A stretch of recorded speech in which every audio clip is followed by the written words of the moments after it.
Well, I haven't been yelled at by the live stream audience yet, so that's good. They always know we start late. Well, I want to welcome everybody here. I'm Jeff Peters, the owner of East End Books, Provincetown. We're very excited to have you here, especially on this beautiful evening. We will be having another special event, probably, I think, after Labor Day, when it's a little less crazy. I haven't put anything out yet, but it's our 10th anniversary, and so we're really excited about that. 10 years of event. It's been really amazing to go through the archives for 10 years to try to pull some things out, and the amazing people that have come, or signings, or talks and everything. So we're really excited about that, and we'll have a special party and other kinds of things going on. But it makes me think about tonight's guest, the outstanding, amazing, incredible human being, Michael Cunningham, and equally amazing Aaron Lecklider, who we got his book, Love's Next Meeting, and we did have an event with Aaron when that came out. But Michael is one of those people that, and a lot of people here know him, he's so generous of his time, not just talking to anybody about his books and writing, but also doing so much for nonprofits. Because when I was working on my remarks, I was thinking about the things over the years that I've been involved with, that Michael's been involved with, from a long time ago when Tennessee Williams Festival, Michael doing an event fundraiser for them, that he had a conflict, then we did an event at Christine Walker used to be our fantastic CEO of the film festival, at her place here. He generously came, Michael came.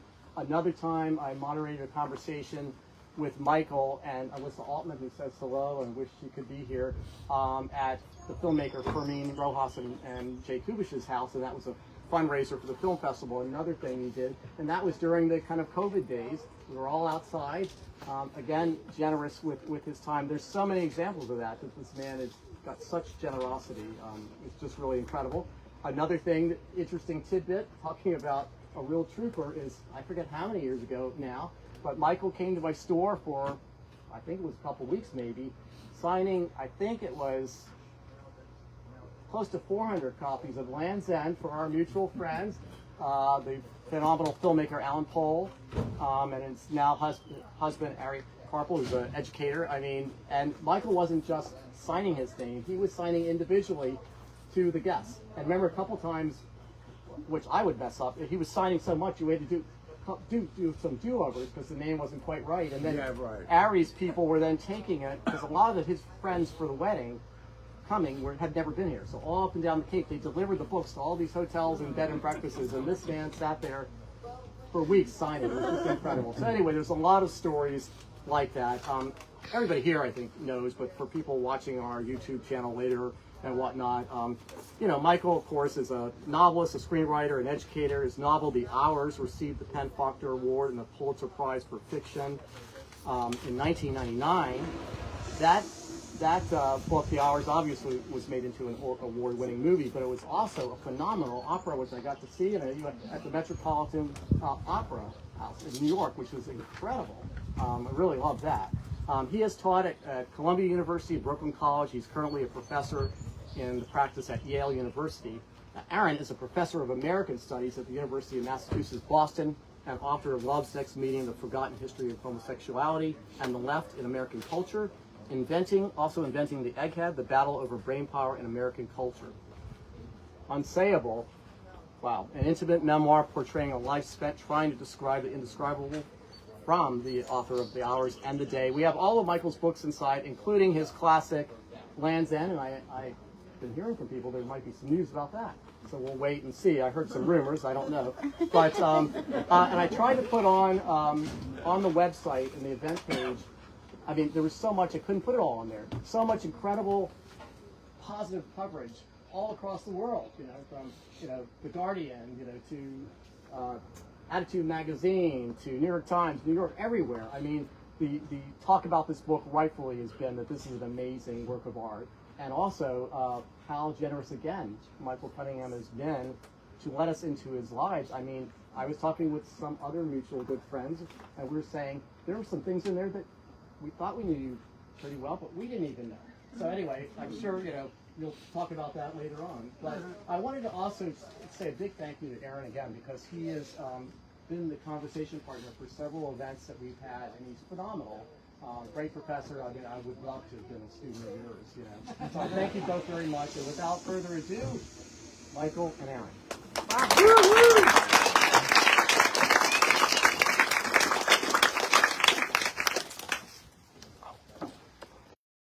Before we start talking a little bit about the book and the process of writing it, it might be nice for folks to hear a little bit from the book.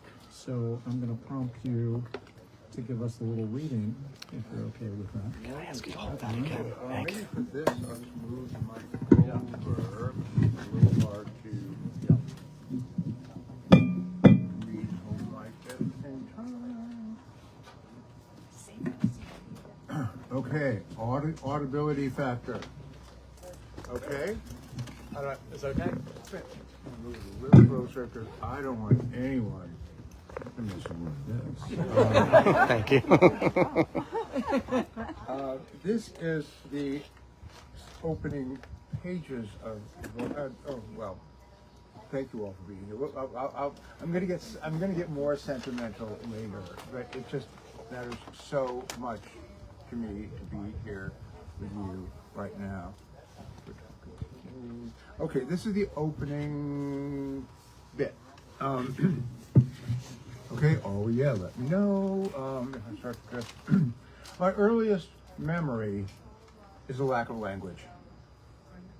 I would have been about 3 years old. I wanted a piece of Tupperware that sat on the kitchen counter above my reach. I was in love with Tupperware. I took endless delight in this tiny suction sound each piece emitted when I pried off its lid. And in what I believed to be the Tupperware's satisfaction when I put the lids back on. I'd line them up on the kitchen floor according to their rank. They all had names and personalities. I'll spare you the particulars. The pieces of Tupperware were beautiful in their way. Their whitish translucence, the creamy colors of their lids, cobalt, emerald, scarlet, once the colors of heraldry, of kingly victories, now harmless, domesticated versions of those colors, with the implications of soaring hawks, of fields blanketed with the bodies of the enemy dead. Their volumes turned down now to subtler, more muted levels, but retaining some hint of righteous victory. Then they were containers, but they were also contained. And a feature I appreciated in particular, each fit inside its slightly larger sibling. They were orderly. They were utterly unfrightening, as opposed to my jack-in-the-box and my stuffed dinosaur. They neither jumped out grinning maliciously, nor stared with hungry green eyes from the far corner of my room. The Tupperware was kept in a low kitchen drawer, easy access for me, but somehow one of them had found its way to the countertop, which was all the more distressing because that one, a big, round beauty with an aqua lid, was the queen. Who ruled the rest of the Tupperware with benevolence, punctuated by scoldings for crimes that were not always clear to her subjects or to me. Sometimes I put a few of my most venerated possessions inside her. Toy cars, marbles, a tiny stuffed bear that was me in the form of a little yellow bear. When I took them back out, their preciousness was slightly enhanced. They had been somewhere. On that day, I needed my mother to take the Tupperware queen down to my level. I did not, however, know the word Tupperware. I could have called it a bowl, but I knew it wasn't a bowl, not exactly a bowl. And I maintained a fierce sense of what I'll call toddler dignity. Hated to be wrong. Until that day, the Tupperware hadn't needed a name because I could always reach it so easily. It was itself. It was its own name. But suddenly, on an afternoon in suburban Los Angeles, it had to be called something. I don't remember how the Queen and I were reunited. I suspect my mother simply came into the kitchen, understood my plight, and lifted it from countertop to floor. I don't think we spoke. We understood even then that some of my desires could be satisfied, but were better left unnamed. That said, I took a vow. I'm not sure a child that age is capable of making vows, but I do identify in retrospect that brief interlude as the moment I first became determined to learn the names of everything. For practical purposes, as well as a subtler conviction that the names of things were integral to their being. That which was unnamed didn't fully exist outside of my imagination in more or less the way I myself would have been rendered spectral if my parents hadn't named me. As a child, I became intent on learning the names of everything. From cars, that was a Chevrolet going by. Our car was a Ford. To the fact that the tree in our front yard was an oak. I was fascinated by the revelation that a car could have many names. It could also be a Buick or a Pontiac or a Chrysler. Our tree was an oak, but the tree in our neighbor's yard was a maple.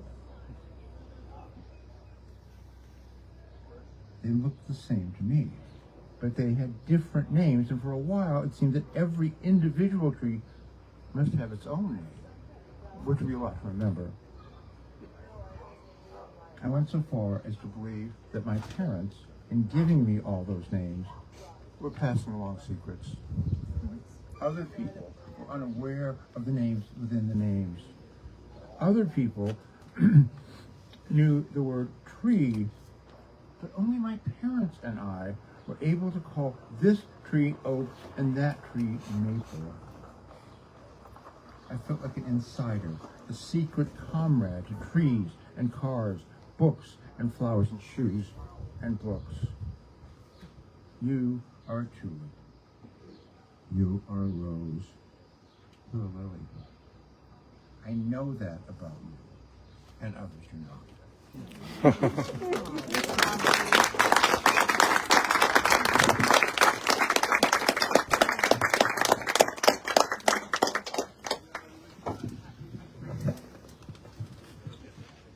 So, I loved reading this book so much. Thank you. And it's really just a remarkable text.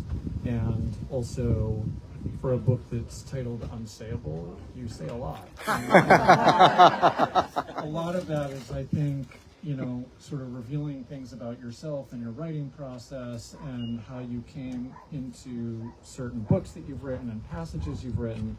And so I wanted to sort of start the conversation by asking you what brought you to that place where you wanted to say the unsayable, where you sort of felt comfortable sharing that or impelled to share that. Yeah. Thank you. I mean, I think everybody who writes, certainly who writes fiction, has had some real experience with what I'm calling the unsayable, with the fact that language is, on one hand, incredibly powerful, but it also has its limits. There are things we all know and can't quite put into words because there are not words for them. It's the way a piece of prose or a piece of poetry, it's a little bit more than the sum of its parts. That the words all add up to something, and then they add up to something else that you can't quite, the poet can't convey and the reader can't convey, but the poet and the reader both know it. I have been writing and teaching writing for a long time, which has been incredibly expansive and instructive. The teaching really as much as the writing, but I knew with absolute certainty that what I did not want to write was a how to teach writing book.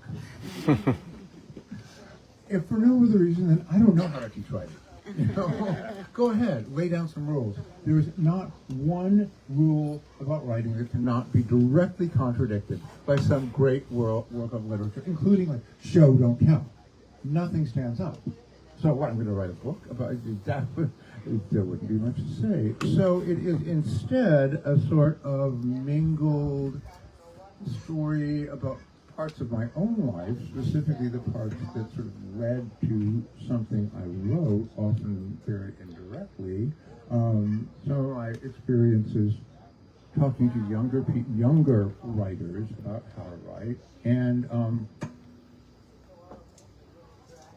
a few salacious revelations that I regret to this day. The salacious details or the revelations? What are we regretting? I think of them as one and the same. So yeah, as much as this is not a book about how to write, you also seem like you're not writing this entirely as a memoir either, even though it might be sort of loosely characterized in either of those ways. You give a lot of ideas about how to write, and you give a lot of ideas about your own life and how you write, but you sort of back away from that a lot. And at one point, I wrote this down, you said, "This is not a book you hold in your hands." And there's another part where you are talking about this individual who is very dear to you, that then at some point later in the book you say this isn't really him. So I'm curious about that piece, the idea of writing about yourself, but also sort of either recognizing that that's impossible or maybe backing away from that, for just sort of how that came about for you. Yeah, sure. I wanted to be sure to say that it's as much a book about reading as it is about writing.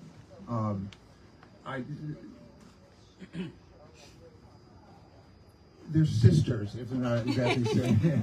You don't have to be a writer, but I think reading about writing contributes to our reading selves, and certainly anybody who's here is a reader and has a reading self. So it's not only not a how to write book. It's not exactly how to read book, but it's very much about the act of reading and what's gone into what you read. And what else was I going to say? We're not really calling it a memoir because it's not exactly. There are things from my life, but there are things from other people's lives. There are quotes from great writers. There are many things that don't exactly fit the topic memoir. So my editor said, well, let's call it a life in writing. I'm not sure.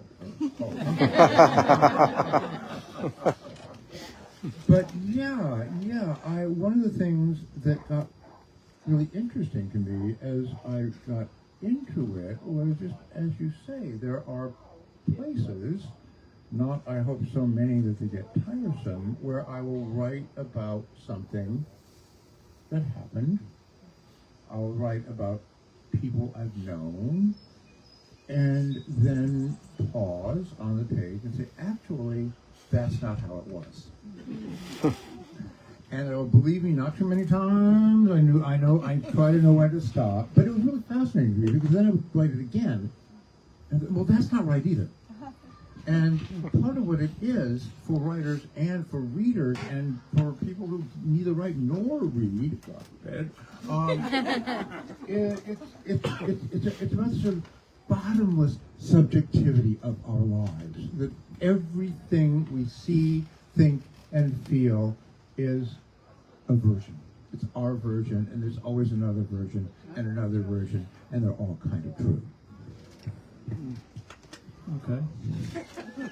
Well said. So in terms of the structure of the book, you know, you just said bottomless subjectivity, and in some ways, this is a book. I was thinking about this in relation to other things that you've written, even starting with Flesh and Blood, even though I think that you've moved in a lot of different directions as a writer. Even from that very early work, so much of your writing was so relational, and it was stories that related to other stories, and obviously that reached a kind of culmination with the Hours and Specimen Days when it was kind of literalized, but even in that early stuff it was so relational. And in reading this book, you're always there, but there will be a page that's just a quote from Nabokov, or interwoven into the narrative. Suddenly we're reading a lengthy block quote from another writer, or even something that you've written in another place. And it felt like that was sort of similar to some of the ways that you approach fiction, as being very relational between times, characters, people. And I'm just curious if that feels to you like something that has urgency in this moment that we're living in, if it's something that has a particular kind of resonance for you at this moment, or if it's just something that's just carried through, and maybe I'm wrong about it, but you know, just something that's carried through your aesthetic and writing practice for a long time. Oh yeah, I think what occurs between people has always been urgent, and certainly never more so than now, for obvious reasons. You know, I've found that as a writer, especially when you're a younger writer and you're just sort of starting out, you want to do everything. You want to write in every possible way about everything and everyone in the world, and you should continue to do that all your life. But you find over time that, okay, the world is just too big. It's just too big, and everyone who writes a book, here at True right now, is writing a part of the story that everybody is writing, and that none of us as a vast population of writers and readers will ever finish writing. So everything is just sort of this part, my part of the story, and you begin to understand that as you move through the world, you just seem to be more attentive to some of its aspects than you are to others. It's just how you're built. And so you begin to work as widely as you can within a certain sense of what's most visible to you among all of this. And yeah, I've found to me that it's what I see first is the people. I think other writers see the landscape, and then they see the train going through the landscape, and then they see the people on the train, and I go the opposite. I see the people and the train, and and that's why there are so many of us writing in different ways, as you should be. So some of those people really play a particularly central role in this book, and I was both kind of surprised, I guess, but also like really moved by the fact that the person who I think occurs more than any other person in this book isn't a kind of great influence as a writer to you or somebody who was a mentor, but rather this one individual, Eliot. And there are other folks too. I mean, Virginia Woolf makes a lot of cameos in here, but Eliot gets directly addressed at one point in the book. Is sort of plays this critical role for you as a writer, but is a peer, a friend, a crush. And so I was wondering, and I don't want to force you to talk about things you don't want to, but if you would be open to just talking to folks who haven't read the book a little bit about Eliot and why he was somebody who was so important to you. Sure. if you read the book, it's pretty clear that there's nothing at this point I'm not going to talk about. Sometimes it's easier to write it than to talk about Well, you know, I'm sort of cheapening it because none of it is salacious, very purposely so. But enough about that. But you know, Elliot, not his actual name, was my best friend in high school. Let's say I loved him with a breadth and depth and thoroughness, being a little gay boy, that he did not quite return at that level. But, and you know, believe me, I was very, very on the down low about it. But we loved each other with a kind of reckless adolescent passion that didn't need to be sexual. Nice if it had been, but you know. And I'm aware of the fact that there are, for every 100,000 books about romantic love, there are 4 or 5 about friendship. You know, it's just not on the scale the way love in its many other fabulous forms is. And I know from me, and there have to be other people right here, right now. That was my first love. And my friendship with this boy, his name is Craig, he's no longer with us, taught me how to love. It was my first experience of caring that urgently and that profoundly about another person who was not my family. Of course, I liked him better than my family in many ways, but you know what I mean.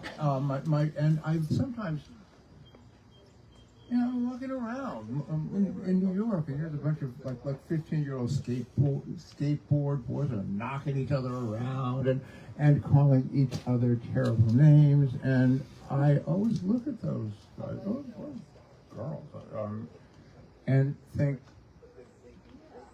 nobody knows if one or more of these boys is learning how to love. Maybe not, you know, but you know, one of these boys, 2 of these boys may be whacking around with their paisans on skateboards in Washington Square Park, maybe actually beginning to lay an emotional blueprint that will last him the rest of his life.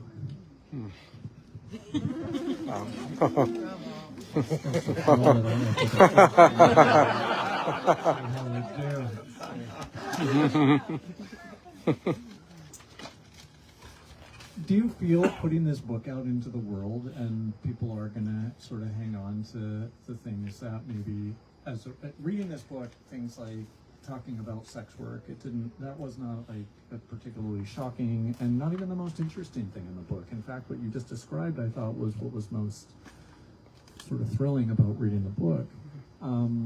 Is that something that you think about as a writer? Like, if I write about this one thing, that's what people are going to talk about, that's what people are going to be focusing on? Or do you just say, fuck it, I'm writing this book, I'm writing about the things I care about, the meaningful experiences I had, and I'm putting aside the audience, I'm putting aside what people are going to do with it because this is my story? Oh, I wish I had that much strength and character. You know, there's no reason to be coy about this. It's in the book. The thing that I felt most unsure about was the fact that while I was in college, I would go up to San Francisco and work as, we called ourselves hustlers then. We call ourselves rent boys now. I'm still open for business, but the population way down. The clients are not what they used to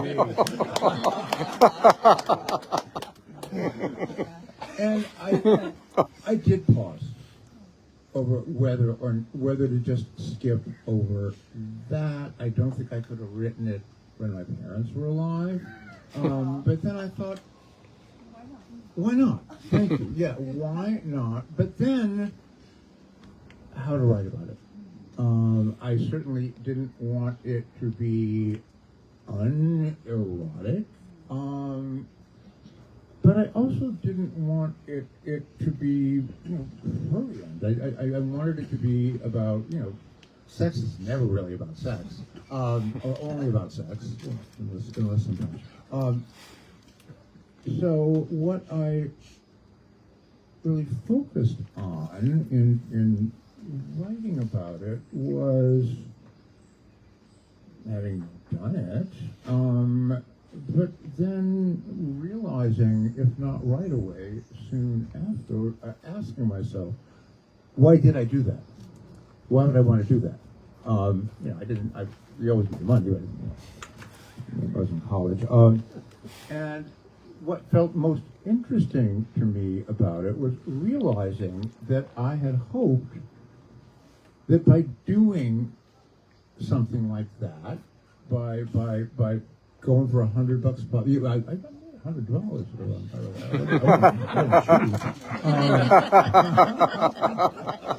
it was a lot back then.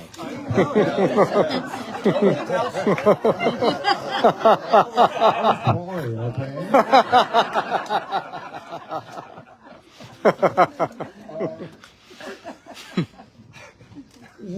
What I really found myself writing about was my hope then that I felt so cosseted. I felt so privileged. I grew up, with a prosperous family. I went to a fancy college. I was a white male person, and I thought, I wonder if I can undo that to some degree. I wonder if I can be somebody else. And on one hand, nope. Because I really didn't. Some of us were once this young and this naive. I really thought that if I start doing this, I will transform in some way. That I will have something to write about. I won't be as naive as I was, and that didn't turn out to prove to be true. But here I am, and so I then was able to write about trying to do that, and what I sort of found for my own purposes about the sort of immutability of identity. But you still got it. Was that new for you? Like, because you're writing about yourself so intimately in this book, is it a new experience for you as a writer, even with all of this long history of writing novels for a very long time, to have to stop and think, Mom might read this, and now she won't, so I can write this? Was that something that had come up for you at other points, or is that unique to writing so much about yourself? Oh, my family was freaked out about the book since I started writing. I didn't care as much as I did about this. Yeah. That was just, yeah. One of the surprises with my family and the books was not. They weren't they were upset about everything, but they weren't so upset about the content as they were about being shown that I was sort of, in their eyes, unhappy enough to have written novels. And you know what I mean?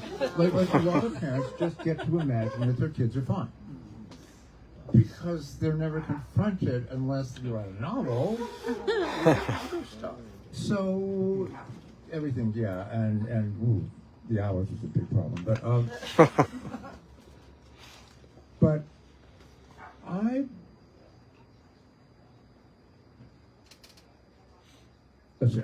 always felt trepidations about the fact that they're going to read the books, and I finally thought, I sort of tell my students this someplace, hey,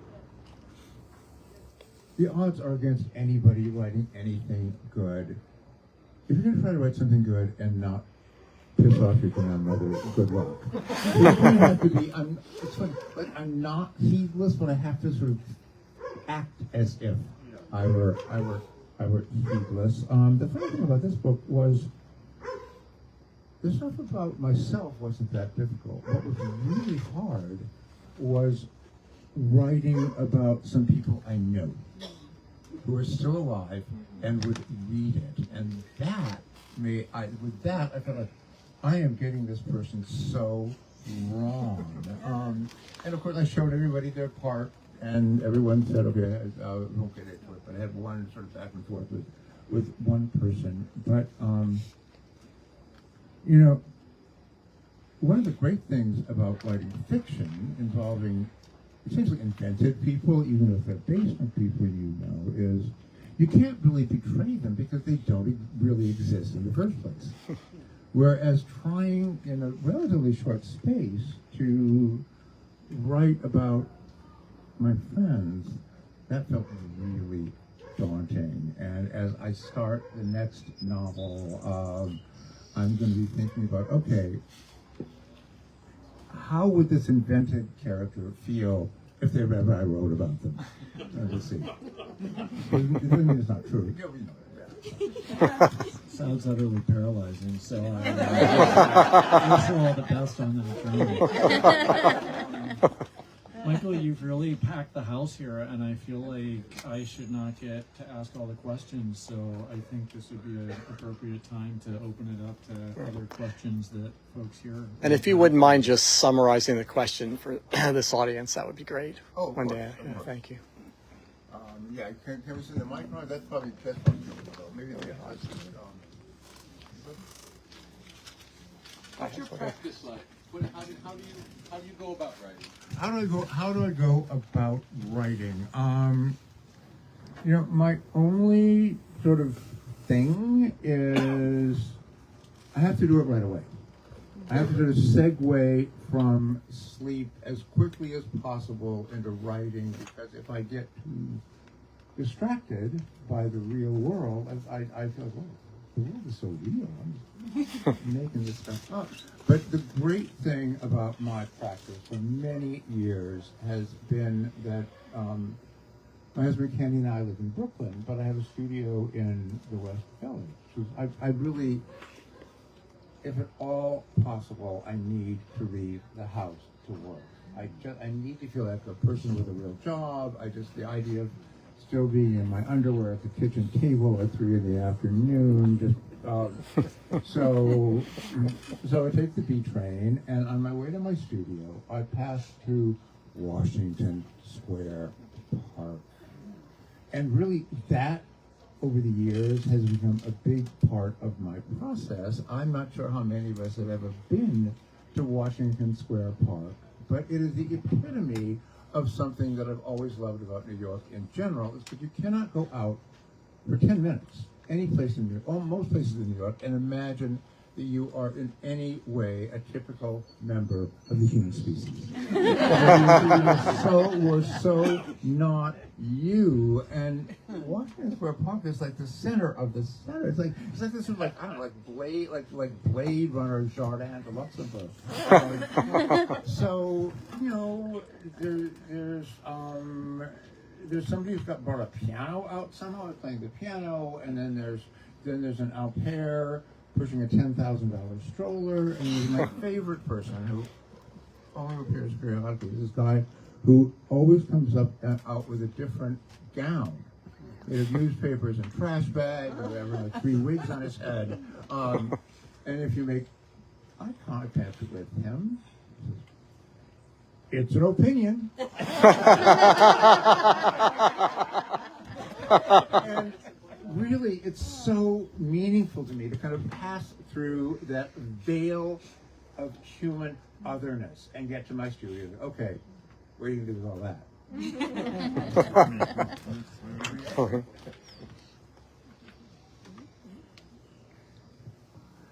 Please.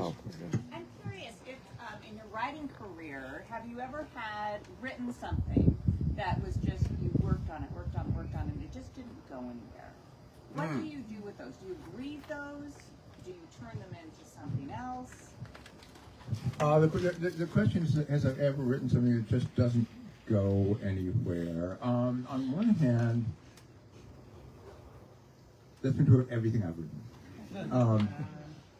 In that I get to a certain point with every book where I think this isn't working out. It's the point at which it begins to be about something and gets more and more specific, as opposed to being about more than just that something. And when you begin to realize that this is just not going to involve the Cunningham War or interstellar space travel, it's just not going to. But what I have found over and over again is that what's actually happening is the book in question is sort of slipping away from whatever idea pulled me into it and becoming what you hope a book will become, which is not the book you thought you were going to write. So I really consistently fasten my seatbelt. And I always stay with it, but believe me, I don't know who here writes, but I think it's highly individual. And if you need to bring out the lifeboat, bring out the lifeboat and go on to something else. But yeah, that's just how it is. Thank you. Yeah. Perhaps each book you write is different. The question I'm going to ask you, but curious to know, how long does it take you to write a book? Oh, how long does it take me to write a book? I have a weirdly direct answer. It takes about 3 years. Like over and over and over again. It's like in the National Geographic special. This mammal produces a novel every 3 years. I don't understand that, frankly, but it's something about the sort of arc of my energy and attention. And on one hand, it takes a long time to write a novel, but on the other hand, I think for a lot of us who write them, you're in a race, albeit a fairly slow race, to finish it before it turns into a novel you wouldn't write anymore. You know what I mean? Like, you kind of have to keep up with it because it has a long shelf life, but it still has a shelf life. So, should we say goodnight? One more? Michael, I wanted to ask you, what did you think about the Metropolitan Opera's adaptation of The Hours? Well, I loved it, and I can just say that when I was writing the book quite some time ago, you write a book, and you're subject to delusions of grandeur. You may think that it will sell a lot of copies. You may think it'll win some kind of prize, even though you know that probably won't happen. You are never, ever once thinking, I wonder if this will be an opera.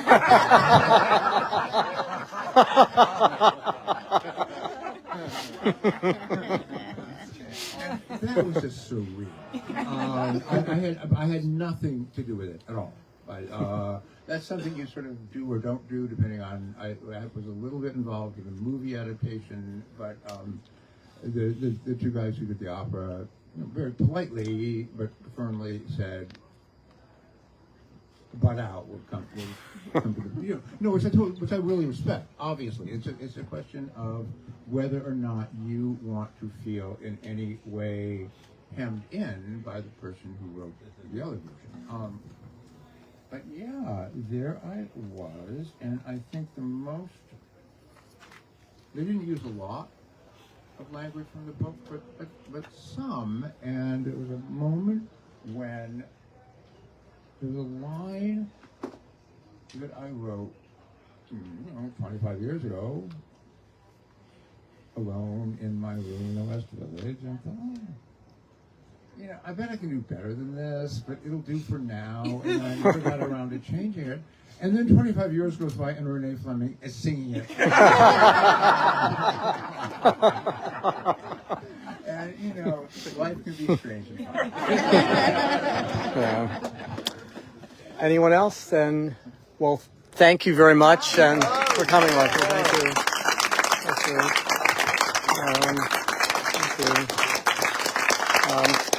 I did want to say, so Michael will be, if you want to get a book, just go around into the store. You can get the book, and Michael will be signing out here.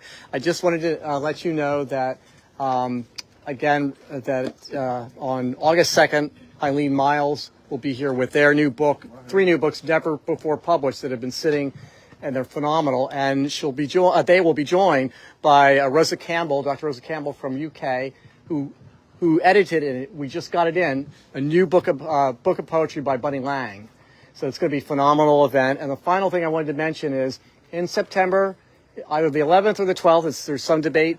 It'll be on our website and 20 Summers website. We've got a phenomenal event with Jess Dugan and their new art book, which we have inside, signed copies, 2-volume art book.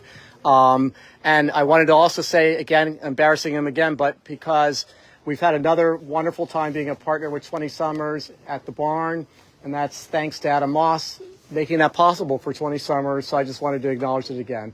Thank you, everybody. Thank you for coming. Okay, I mentioned a sentimental interlude at the end, and here it is.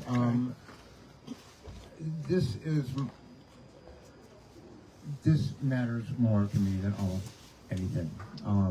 Being in Provincetown with my extended family, whether we know each other personally or just know each other, because we're all here.